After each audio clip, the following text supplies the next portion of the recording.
Hello everyone. आज हम करेंगे ऑर्डर नंबर 7 ऑफ सीपीसी।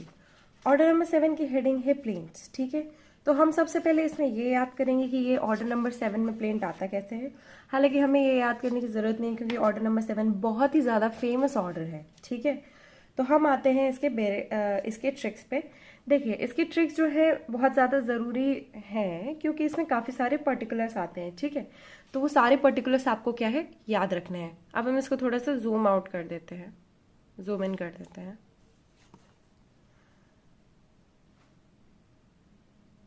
ठीक है, तो प्लेन्ट हमें याद रखना है कि ऑर्डर नंबर 8 के पहले आता है क्योंकि उसमें रिटर्न स्टेटमेंट आती है। रिटर्न स्टेटमेंट के पहले प्लेन्ट आनी जरूरी है। सूट इंस्टीट्यूट करने के लिए प्लेन्ट आनी जरूरी है। तो रूल नंबर 1 में बात होती है पर्टिकुलर्स ऑफ प्लेन्ट। ठीक है, प्लेन्ट के क्या क्या पर्टिकुलर्स है सारे इसमें दिए जाएंगे। ये देखो, मान लो प्लेन्ट है और इसके पर्टिकुलर्स इसी में होंगे। नेक्स्ट इसके बाद रूल 2 में बात होती है मनी सूट्स में अगर आ गया तो। ठीक है, प्लेन्ट अगर मनी सूट्स में आ गई तो। फिर इसके बाद सब्जेक्ट मैटर अगर इमूवेबल प्रॉपर्टी है तो ये क्या हो गया पैसा, ये क्या हो गया इमूवेबल प्रॉपर्टी। अभी मूवेबल प्रॉपर्टी की बात नहीं हुई है। ठीक है, नेक्स्ट इसके बाद आ गया when plaintiff sues as representative. ये क्या है, बच्चा है, ये उसका बड़ा है। ठीक है, और बच्चा क्या है, उसका रिप्रेजेंटेटिव है। छोटा दिख रहा है बट वो 18 साल से बड़ा होगा। ठीक है, तो देखो इसमें क्या है, रिप्रेजेंटेटिव सूट्स के बारे में बात हो रही है। और देखो, रिप्रेजेंटेटिव सूट्स जो है वो काफ़ी इंपॉर्टेंट है। ठीक है, तो उसके बारे में हम बात करेंगे। नेक्स्ट इसके बाद बात होती है रूल नंबर 5 के बारे में। 5 मैंने इधर लिखा है क्योंकि 5 जो है वो रूल नंबर 1 के साथ साथ चलता है। 5 में बात हो रही है defendants interest and liability to be shown. ठीक है, वन ऑफ द पर्टिकुलर जो प्लेंट में आपको डालना जरूरी वो ये है कि डिफेंडेंट का जो इंटरेस्ट है आई लिखा हुआ है और एल जो है वो जरूरी है दिखाना। ठीक है, तो पर्टिकुलर्स ऑफ प्लेंट में 1 rule number 1 plus rule number 5 आ जाएगा।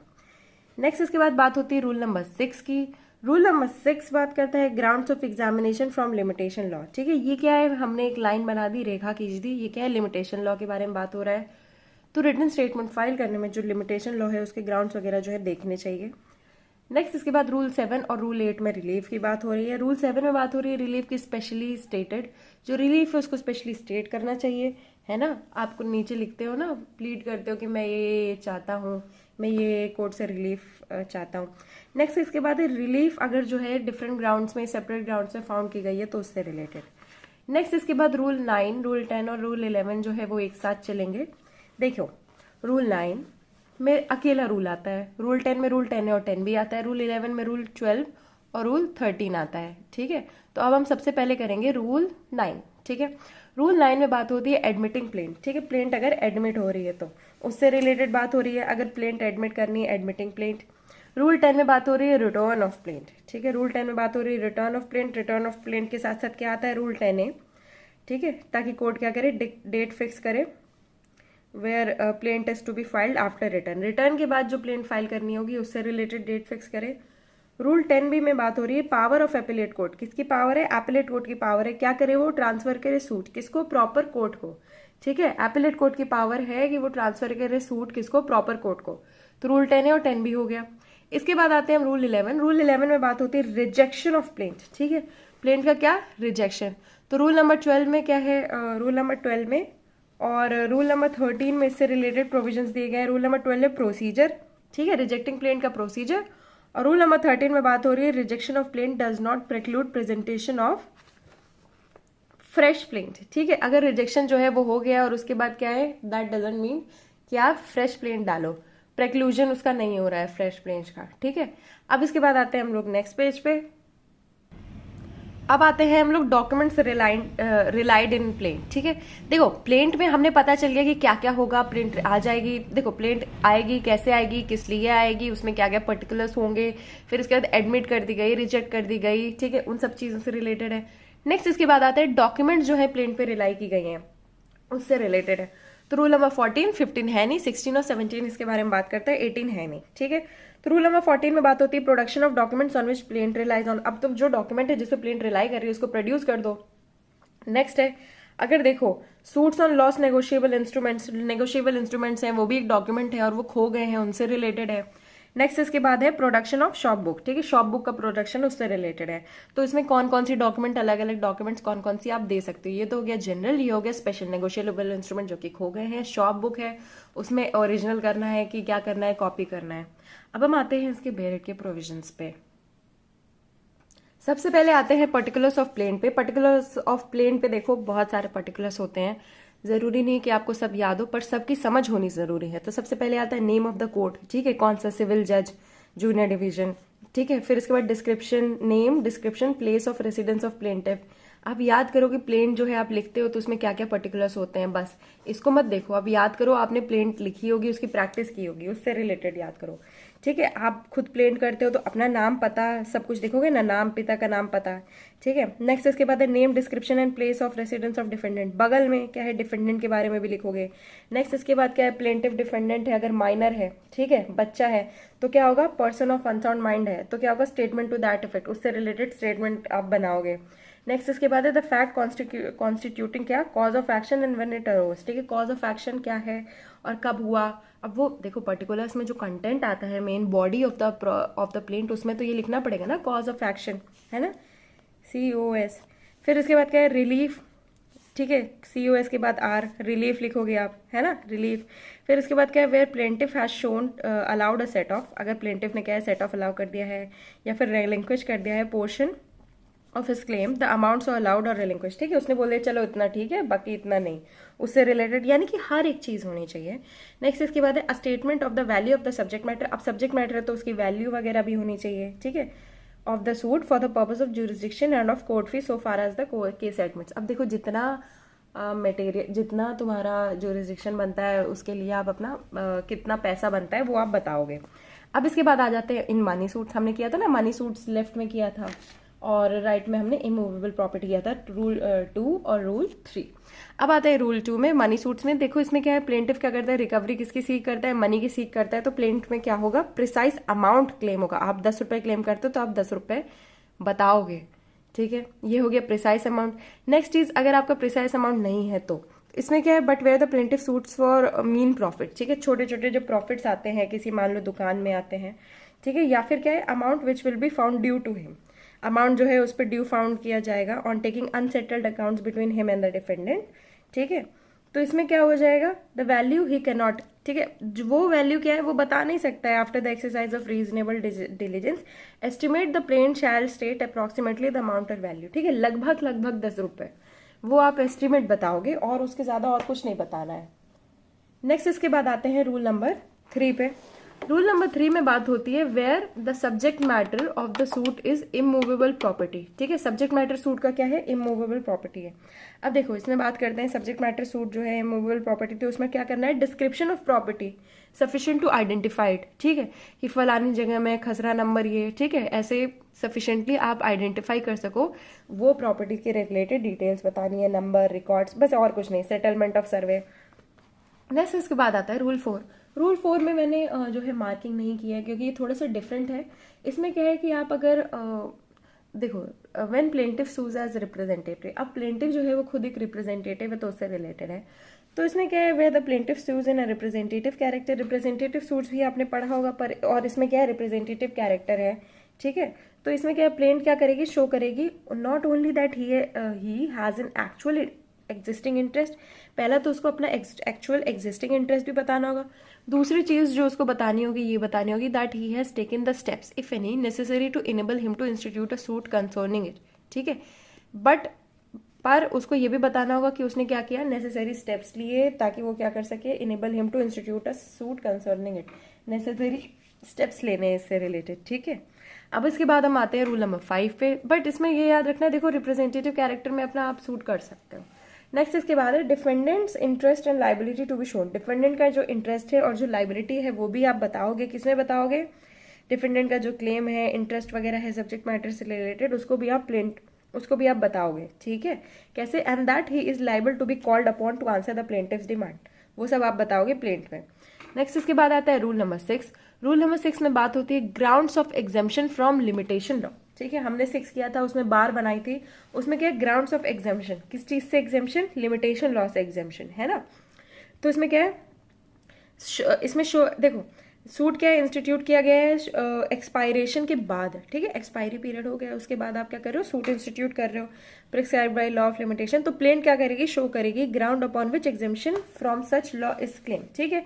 आपको ग्राउंड तो बताने होंगे कि हाँ ठीक है, एग्जेम्पशन कोर्ट क्लोज था, लिमिटेशन लॉ में आपको पता है ना कोर्ट क्लोज था, या फिर कुछ और हो गया, या फिर अरे ये तो कंटिन्यूइंग ऑफेंस है, आगे तक जाएगा, है ना, वो सब चीजें आपको शो करनी होंगी इस पे। नेक्स्ट इसके बाद इसमें क्या है, प्रोविजो क्या है, court may permit the plaintiff to claim exemption from the law of limitation on any ground not set out in the plaint. ठीक है, कोई ऐसा ग्राउंड होना चाहिए जो कि प्लेंट में सेट आउट नहीं है, if such ground is not inconsistent with the ground set out in the plaint. ठीक है, प्लेंट में जो ग्राउंड है सेट आउट है उसके कंसिस्टेंट में ही होना चाहिए ये डिफेंडेंट का ग्राउंड। ठीक है, तभी सॉरी उसके कंसिस्टेंट में ही होना चाहिए प्लेंटिफ का ग्राउंड। ठीक है, तभी आपको पता चलेगा कि हाँ ठीक है ये दोनों चीजें जो है पैरेलल चल रही हैं, साथ चल रही हैं। तो ग्राउंड जो है वो इनकंसिस्टेंट नहीं होना चाहिए बाकी ग्राउंड से रिलेटेड, और जरूरी नहीं कि वो ग्राउंड मेंशन्ड होना चाहिए, अनमेंशन्ड बट कंसिस्टेंट ग्राउंड। ठीक है, नेक्स्ट इसके बाद आते हैं हम रूल नंबर 7 पे। रूल नंबर 7 पे बात की गई है relief to be specifically stated. हम रिलीफ के बारे में बात करते हैं रूल नंबर 7 और रूल नंबर 8 में। ठीक है, तो रूल नंबर 7 में बात होती है कि रिलीफ जो है उसको स्पेसिफिकली आप स्टेट करोगे।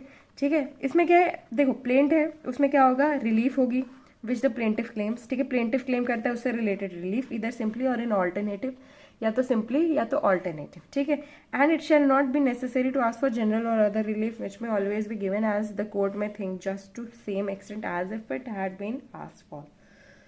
ठीक है, दूसरी चीज क्या है, जनरली आप या तो मांगोगे या फिर कोई ऐसे relief which may always be given as the court may thinks. ठीक है, देखो जहाँ पे प्रॉपर्टी डिस्प्यूट वगैरह अगर कुछ होता है तो उसमें क्या है कि जनरली क्या होता है, आपको इंजंक्शन होता है, फिर इसके बाद क्या होता है आगे प्रोसीड करता है। तो ये क्या है, जनरल ये कोर्ट क्या करता है, ऑर्डिनरी कोर्ट्स पे देता है।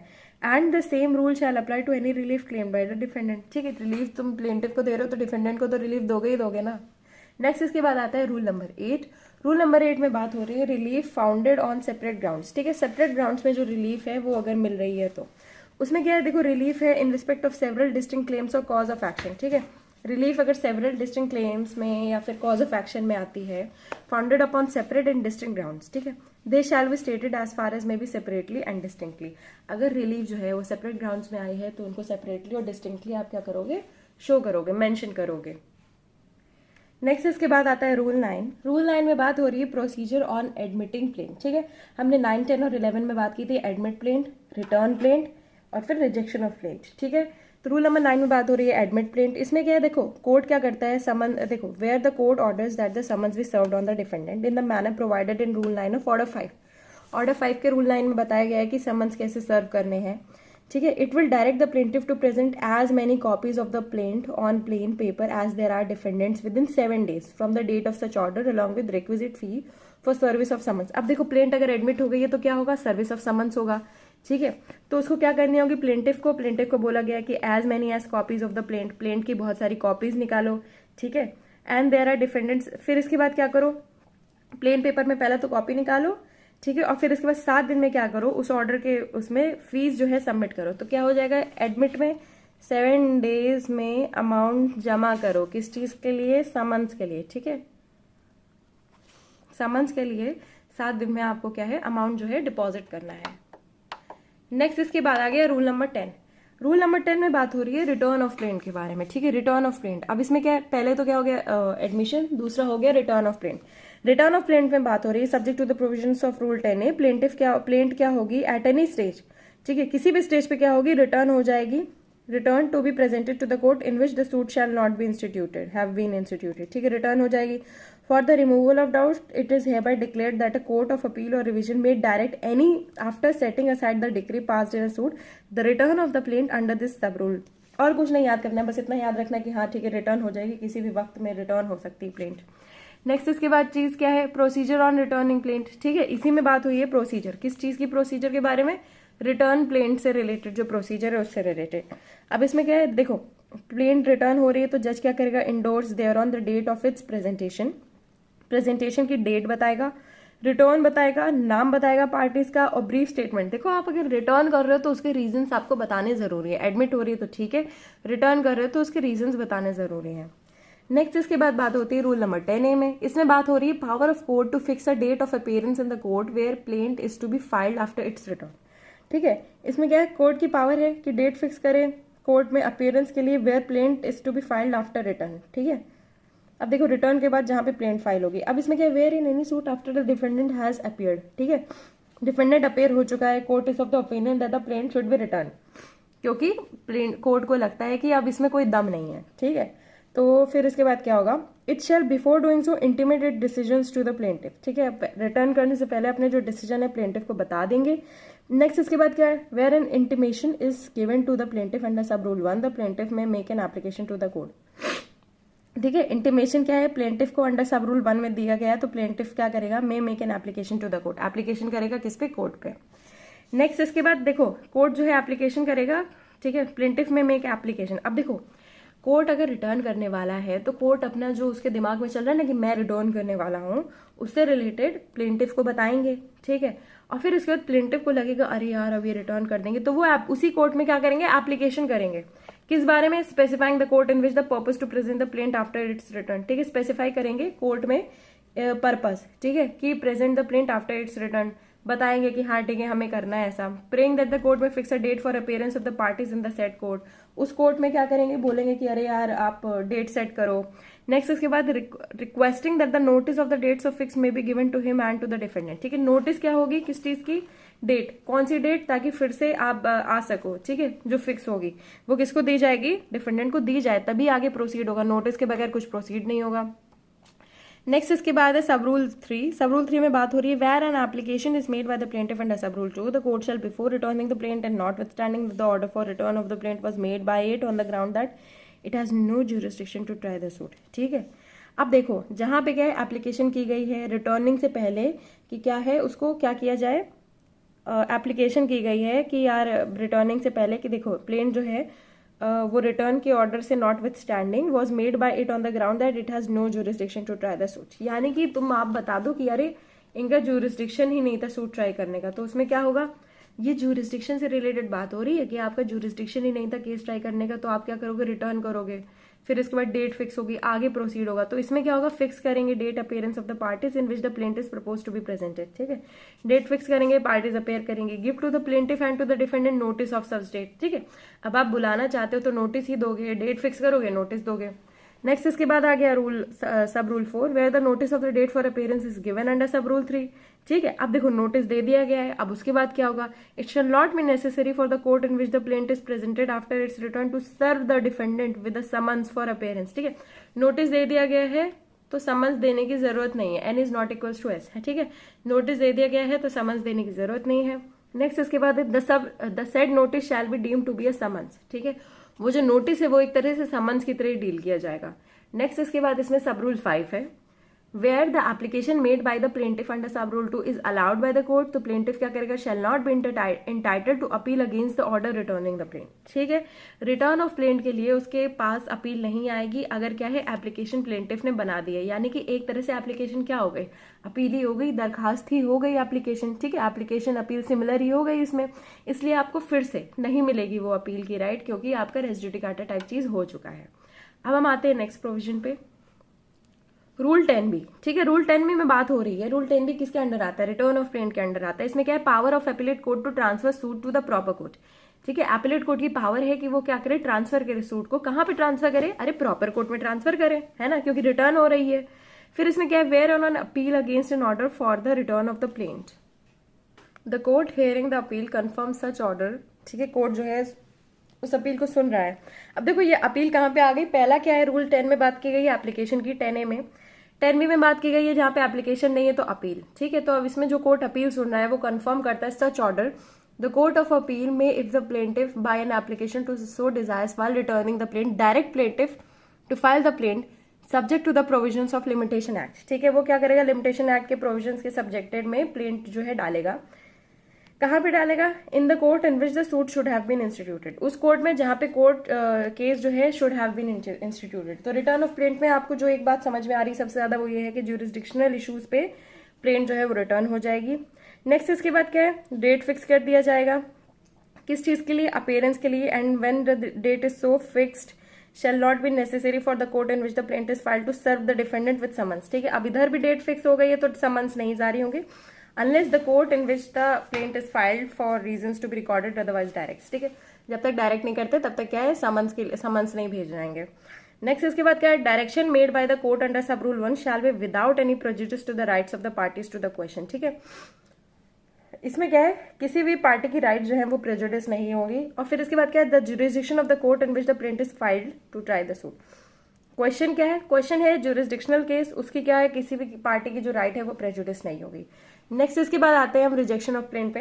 रिजेक्शन ऑफ प्लेन पे बात हो रही है, देखो the plaint shall be rejected in the following cases. अब देखो रिजेक्शन ऑफ प्लेन हो रहा है तो कौन कौन से केसेस में प्लेन जो है रिजेक्ट हो जाएगी। पहला क्या है, where it does not disclose a cause of action, ठीक है, बहुत मेन पॉइंट है, मैंने सीओएस लिखा था। अब प्लेन में क्या है, कॉज ऑफ एक्शन ही नहीं बताया गया है। नेक्स्ट क्या है, relief claimed is under valued, ठीक है, रिलीफ जो क्लेम की गई है वो अब अंडर वैल्यूड है। नेक्स्ट इसके बाद क्या है, करेक्ट वैल्यूएशन डालो उसका, और करेक्ट वैल्यूएशन नहीं है। रिलीफ क्लेम की गई है, उसके बाद क्या है, प्रॉपरली वैल्यूड है पर क्या है, स्टैम्प्ड नहीं है, इनसफिशिएंट स्टैम्प्स हैं, ठीक है। नेक्स्ट इसके बाद क्या है, सूट क्या करता है, appears from the statement in the plaint to be barred by any law, अगर किसी भी लॉ से बार्ड है उसकी स्टेटमेंट कोई भी, ठीक है। फिर इसके बाद क्या है, where it is not filed in duplicate, duplicate में फाइल नहीं की गई है। नेक्स्ट इसके बाद क्या है, where plaintiff fails to comply with the provisions of rule 9, ठीक है, रूल 9 के प्रोविजन से प्लेंटिफ जो है वो कंप्लाई नहीं करता है। रूल 9 में क्या है, एडमिटिंग प्लेंट, एडमिटिंग प्लेंट में जो है उससे कंप्लाई नहीं करता है कि 7 दिन में आप क्या फीस दोगे, ठीक है। रूल 9 में क्या है, पैसे दोगे 7 दिन में, है ना, इतनी चीज समझ में आ गई। नेक्स्ट इसके बाद क्या है, प्रोविजो। प्रोविजो में ये बात की गई है, देखो where the time fixed by the court for the correction of the valuation, ठीक है, टाइम फिक्स कर दिया गया है करेक्शन ऑफ द वैल्यूएशन के लिए या फिर supplying the requisite stamp paper. अब देखो ऊपर क्या है, रिजेक्ट हो रही है पर क्या है, टाइम भी दिया जा रहा है, ठीक है, स्टैम्प पेपर के लिए। Shall not be extended unless the court for reasons to be recorded is satisfied that the plaintiff was prevented by any cause of an exceptional nature, ठीक है। देखो जो टाइम है वो एक्सटेंड नहीं किया जाएगा, टाइम दिया तो जाएगा पर एक्सटेंड नहीं किया जाएगा जब तक कोर्ट को ये नहीं लगता है कि कोई प्रॉपर रीजन था, ठीक है, और जरूरी रीजन था, और कुछ नहीं है इसमें समझने वाला। नेक्स्ट इसके बाद हम रिटर्न ऑफ द प्लेन से रिजेक्शन ऑफ द प्लेन से रिलेटेड हम रूल 12 और रूल 13 में आते हैं, ठीक है। रूल 12 में बात हो रही है procedure on rejecting plaint, procedure कहाँ पे, जहाँ पे प्लेन जो है वो रिजेक्ट हो जा रही है। तो देखो where the plaint is rejected the जज shall record an order to that effect after the reasons for such order, ठीक है, जहाँ पे रिजेक्ट हो जा रही है वहां पे अभी आप रीजंस लिखोगे, जहाँ पे रिटर्न हो जा रही है वहां पे भी आप रीजंस लिखोगे। नेक्स्ट इसके बाद आ गया रूल 13, रूल 13 में बात हो रही है where rejection of plaint does not preclude presentation of fresh suit. अब देखो इसमें है rejection of the plaint on any of the grounds hereinbefore mention shall not of its own force preclude the plaintiff from presenting a fresh suit, ठीक है, reject कर दी तुमने plaint, अब क्या है उसकी वजह से जो फ्रेश सूट है वो नहीं रुकना चाहिए, ठीक है, खुद से from presenting fresh suit in respect of the same cause of action, ठीक है, सेम कॉज। देखो प्लेंट ही रिजेक्ट हुई है, उस पर क्या है, जुडिशरी ने अपना जो जुडिशियल एडजुडिकेशन नहीं लगाया है, तो इसमें रजिस्ट्री कार्ड नहीं लगता है, आपको क्या है प्रिक्लूड नहीं किया जाएगा, आप कर सकते हो फ्रेश प्लेंट। अब इसके बाद हम नेक्स्ट पोर्शन पे आते हैं, उसमें क्या डॉक्यूमेंट्स हैं, किस चीज के documents relied on in plaints, ठीक है, प्लेंट में जिन डॉक्यूमेंट्स को रिलाई किया गया है उससे रिलेटेड है। इसमें क्या है, production of documents on which plaintiff sues or relies, कौन सी डॉक्यूमेंट्स का प्रोडक्शन, जिसको क्या करता है प्लेंटिफ सू करता है या जिस पर रिलाई करता है। तो पहली चीज क्या होगी, अगर वो उसके पोजीशन में है, ठीक है, पोजीशन या फिर पावर में है, तो क्या करेगा, वो करेगा he shall enter such document in a list, वो उस डॉक्यूमेंट को एक लिस्ट में डालेगा और क्या करेगा, प्रोड्यूस करेगा कोर्ट में, ठीक है, when the plaintiff is presented by him and shall eight the time deliver the documents, ठीक है, डिलीवर कर देगा डॉक्यूमेंट्स कॉपी वगैरह उसकी प्लेंट के साथ। नेक्स्ट इसके बाद क्या है, दूसरी चीज, जब उसकी पोजीशन में ही नहीं है, पावर में ही नहीं है, तो क्या करेगा, तो बताएगा wherever possible state in whose position और पावर इट इज, बताएगा कि अरे इसके पोजीशन और इसके पावर में है। नेक्स्ट इसके document which ought to be produced in court, document जो है ought to be produced in court, जिसको कोर्ट में प्रोड्यूस करना होता है बाय द प्लेंटिफ, ठीक है, द प्लेंट इज प्रेजेंटेड और to be entered in the list to be added और एनेक्स्ड और to plaint but is not produced और एंटर अकॉर्डिंगली, ठीक है, डॉक्यूमेंट क्या है, ought to be produced in the court है बट उसको क्या है लिस्ट में नहीं डाला, प्लेंट को नहीं प्रोड्यूस किया, ठीक है, shall not without the leave of the court be received in evidence on his behalf. अब तुमने जब मांगा था तब तुमने दिया नहीं, तो बाद में तुम दोगे नहीं बिना कोर्ट के लीव के, ठीक है, लीव ऑफ द कोर्ट के बगैर आप दोगे नहीं। नेक्स्ट इसके बाद है nothing is this rule shall apply to documents produce for cross examination of plaintiff witness or handed over to a witness merely to refresh his memory.